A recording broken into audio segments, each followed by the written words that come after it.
Hindi mo kailangan maging magaling bago magsimula. Ang kailangan mo lang magsimula para maging magaling. Okay, so marami kang matutuklasan kapag nagsimula ka.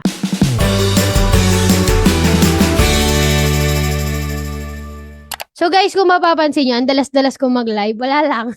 Hindi. Nagbibuild kasi ako ng sarili kong momentum kasi napapansin ko, parang nawawala na naman ako sa wisyo. Nawawala na naman ako sa mga pinaggagawa ko. Parang nag-ano na naman ako, parang nagkakaroon na naman ako ng self-doubt, self-trust. So, ang pinaka-liberation tool ko kasi, kung alam niyo yun is to show up. So, kahit na parang tinatamad ako, show up. Pagka wala akong gana mag-exercise, show up. Ganyan. Kahit parang ang lata-lata ng katawan ko, show up. So, may ginagawa ko, usap ko yung sa Fiverr kasi merong Fiverr message sa akin.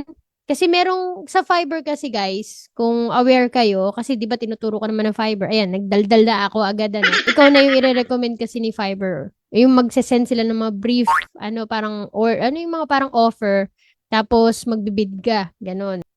Sumagot naman si client. So, inaantay niya yung mga response ko. Okay. So, kung may mga gusto kayong itanong about sa freelancing, meron kasing mga tanong sa akin about sa getting clients. So, sasagutin ko na rin. Saan daw ba nakakahanap ng clients? Especially kung marketing automation. Yan. Saan daw ba mas madalas makakuha ng client? Sige nga, kung may tanong kayo about pagkuha ng client, pakitype naman dyan sa comment section natin.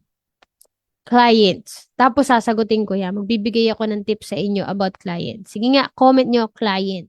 Paano nakakakuha ng clients pag baguhan ka pa talaga? Ma'am si Jennifer, yung tanong mo, sige, parang mas okay na tanongin yan. Kasi yung kung saan makakahanap, paano makakahanap, paano nga kung beginner pa lang, di ba? Kasi magkaibang guys, yung paraan at yung level ng pagkuha ng clients or paghanap or pag-attract ng clients kung ikaw ay beginner and lalo na kung ikaw ay lalo na kung ikaw ay may experience. Syempre magkaiba sila ng di ba? Okay, so sabi ko nga, mabalik tayo. Magkaibang approach kapag beginner ka and of course kapag may experience ka. Kasi experience, hindi na yan malaking question kung paano. Ang tanong na lang is, saan mo gusto i-offer, yung service mo, kaninong tao, yung gano'n. Actually, pareho lang yung tanong pala. Kanino ba i-offer? Paano mo i-offer? Pero sige, since beginner yung nagtatanong, Ma'am Shi, mahihirapan ka talaga kasing mag-offer ng serbisyo mo or mag-apply ng trabaho kapag beginner ka, lalo na kung totally wala ka pang alam.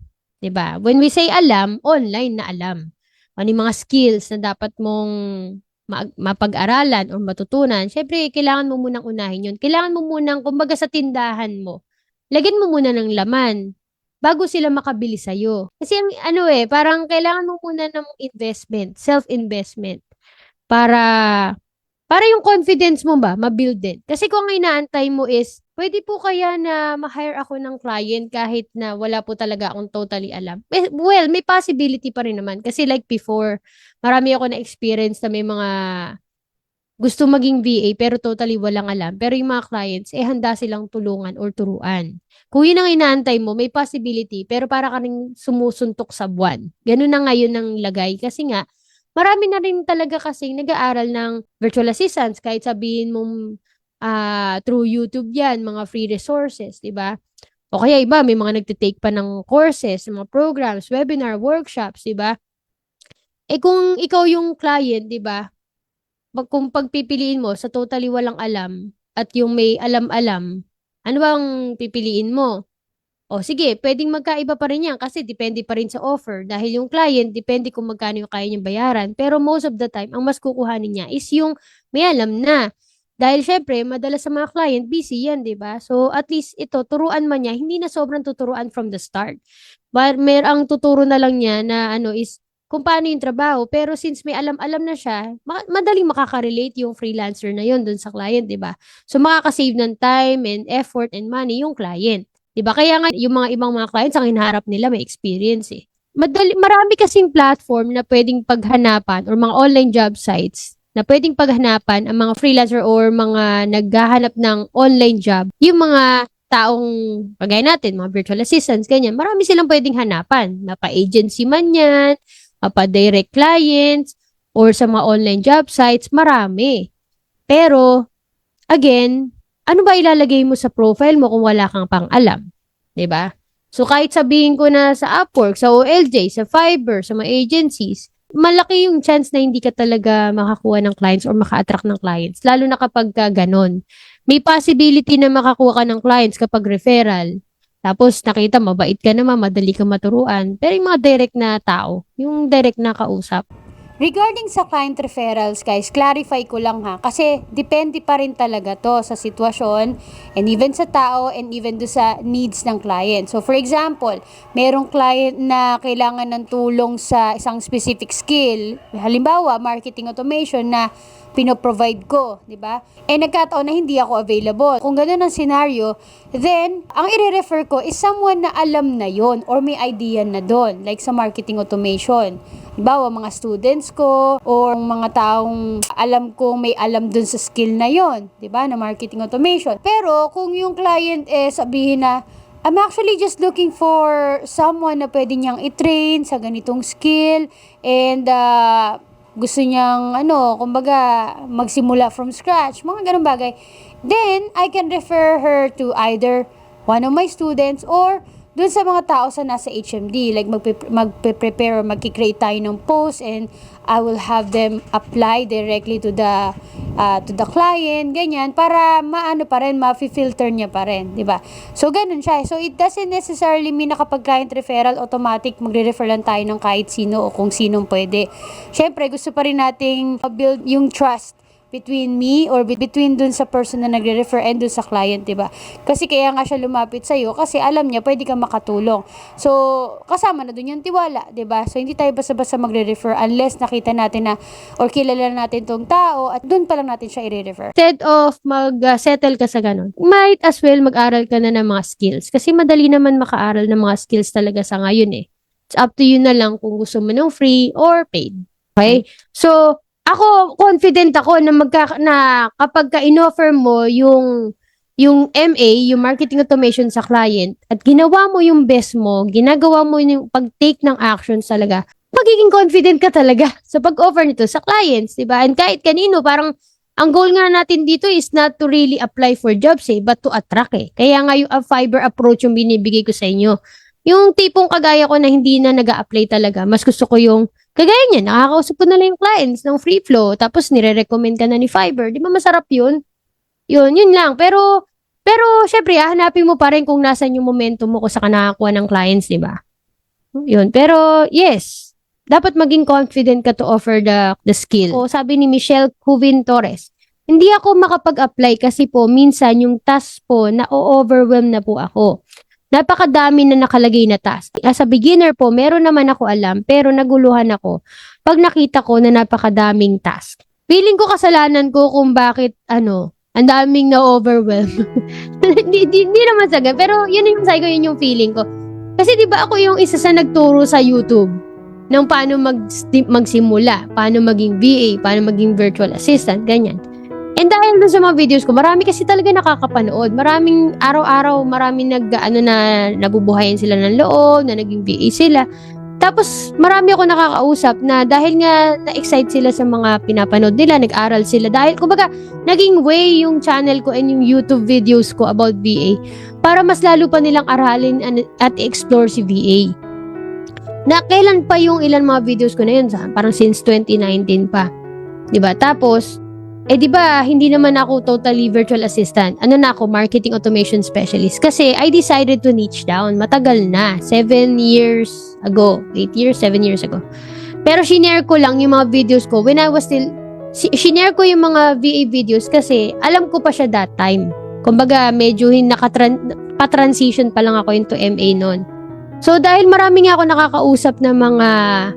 Diba, almost every day, comments, message, private message, ganyan. Tapos ilan pa yung comments, meron sa YouTube, meron sa Facebook group, meron sa Facebook page, 'di ba? Tapos meron pa yung private message, meron pa sa TikTok at kung saan sa ang channel ko. Marami nga nagsasabi sa kanila na na-overwhelm sila sa pagiging virtual assistant. Kasi nga, una, maraming tasks. 'Di ba? Marami naman tasks talaga ang VA. Kahit nga sa isang client lang, sa una, O papakreate lang sa'yo ng emails, tapos may madadagdag. Pero di ba nga may pera sa bawat task, may pera sa trabaho. So dahil as VA tayo, gagawin din natin yun. Di ba? Lalo na kung excited ka pang matuto. Di ba? Lalo kung sobrang beginner ka pa lang at ngayon ka pala nabigyan ng opportunity, syempre gagrab mo yun, di ba? Pero habang tumatagal, pag natadagdagan, tapos hindi mo pa tapos yung isa, tapos may mga susunod pa, naiintindihan ko kung bakit kayo na-overwhelm at nalulunod. Kaya sabi ko, dun sa video na hindi ko pa na-post, yung raw video na yun, sabi ko, marketing automation ka na lang kasi, para isa lang ang tututukan mo, di ba? Isang major skill, although meron siyang mga sub-skills, at least yun lang yung fino-focus mo. And lahat lang ng mga idadagdag man dun, connected lang, di ba? Connected lang. And you have the choice kung ano yung gagawin mo lang. Actually, sa pagiging VA, you have the choice pa rin naman kung ano yung ita-take mo at hindi mo ita-take. Kaya lang, minsan, hindi tayo nagkakaroon ng lakas ng loob na gawin yun, na sabihin yun. Kasi marami tayong takot na, baka mamaya, baka maghanap ng client, ng iba si client, o baka mamaya hindi na ako ni client, yung mga ganon. Pwede mo naman kasing sabihin yun Pero, yun lang, kailangan mo talaga ng lakas ng loob para sabihin yun sa client. Lalo kung alam mo sa sarili mo na ito lang yung gusto mo i-take. Diba? Pero sa mga nag-iisip pa lang, at hindi nila sure naman din kung mag-VA sila, might as well, pumili ka na lang ng isang major skill nga na i-offer mo. Which is ito yung sinabi ko nung last time na nag-live ako. Hindi ko na masyadong i-elaborate. Pero yun nga, kung ako sa'yo mag-marketing automation ka na lang, lalo kung ngayon ka pala nag-iisip ng skill. At least, di ba, meron ka pang guidance kasi nandito kami. Yun lang kasi nung dati nag-start ako wala So yun, ino-offer ko yung guidance na magagawa namin. Kasi buo kami, community kami. Okay, yun lang. Hindi ko na masyadong i-elaborate. Pero you have the choice kung gusto mong ipagpatuloy na ma-overwhelm ka or hindi. Kasi ako naman sa totoo lang, kahit na specialist ako, meron pa rin naman talagang times na na-overwhelm ako. Kaya nga nag-undergo pa ako ng inner work kasi that time parang hindi ko alam kung saan ako pupunta. Dami-dami ko masyadong ginagawa, dahil ko masyadong iniisip, ganyan. Feeling ko parang walang kapupuntahan yung mga ginagawa ko. Hindi ko alam kung nagigets niyo ako.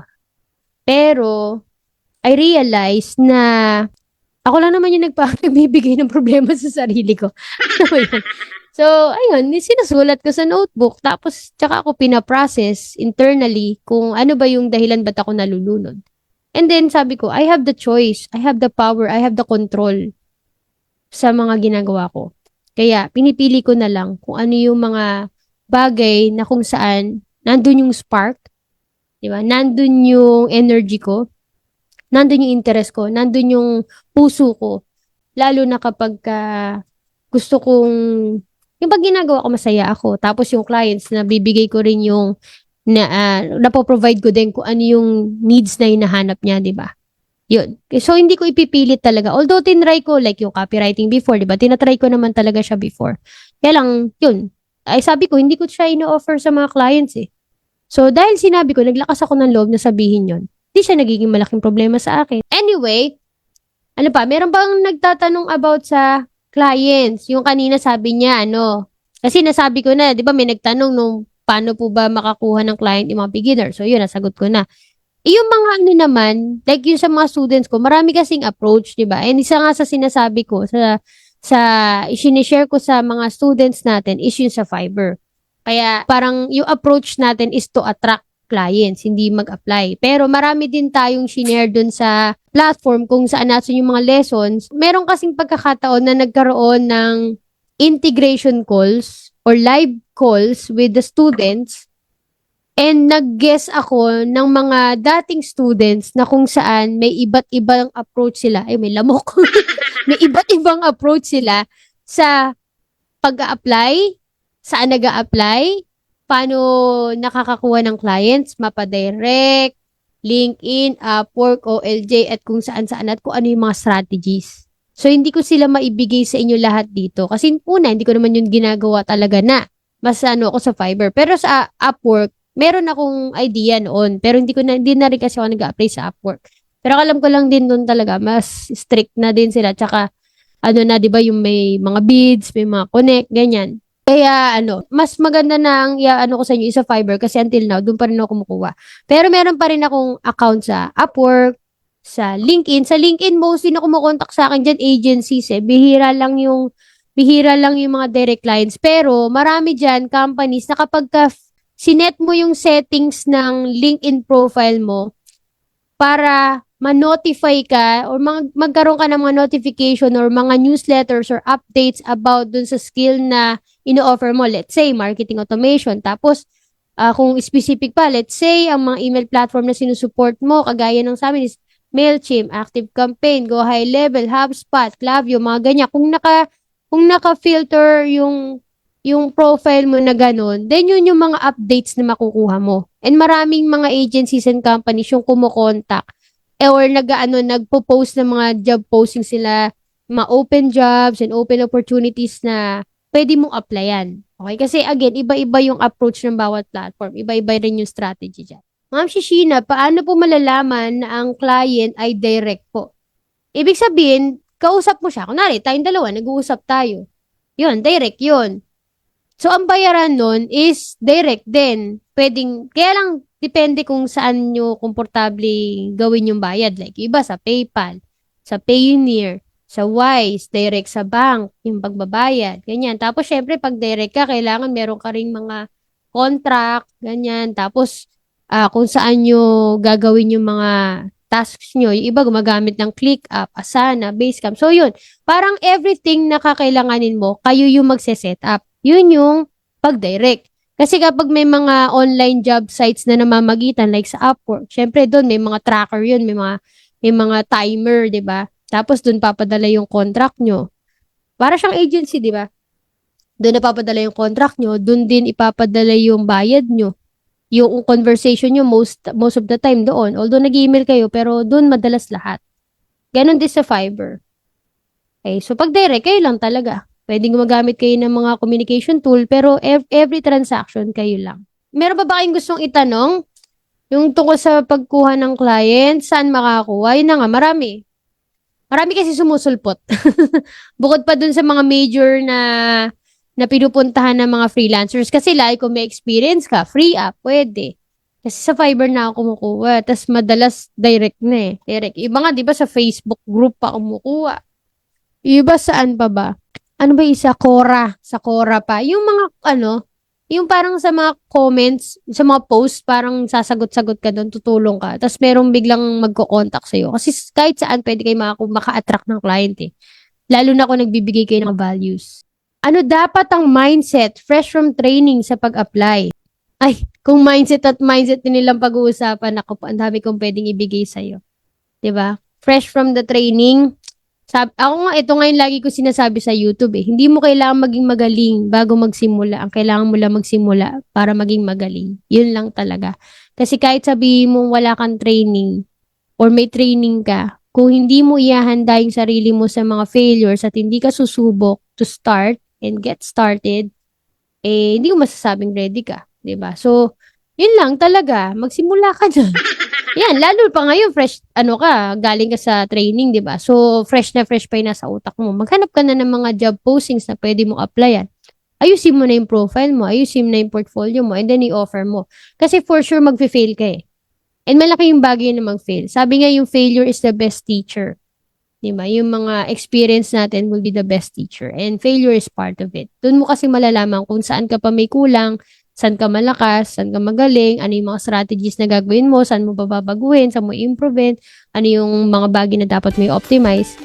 Yan, okay? So, marami kang matutuklasan kapag nagsimula ka.